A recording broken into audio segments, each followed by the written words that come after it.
You have just entered the failure zone.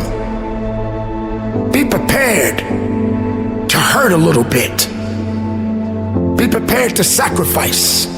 Every once in a while you will fail, and no one can escape it. That's true, we don't want to fail, but guess what, ladies and gentlemen? We need to fail.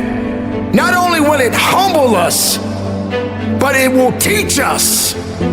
Every failure is an opportunity, and you should appreciate those failures. Failure doesn't mean you're done.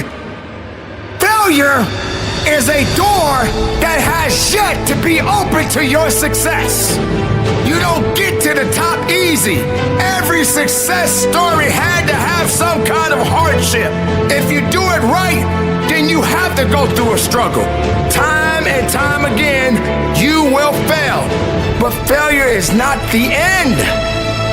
Failure is a learning process.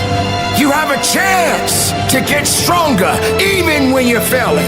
Be prepared for the challenges. Be prepared for the setbacks. Be prepared to fail. But don't let it keep you down. Don't let it beat you down. Get up and carry on. I promise you, many more failures are coming. Victories are coming. That's the balance of living your life and building on your purpose.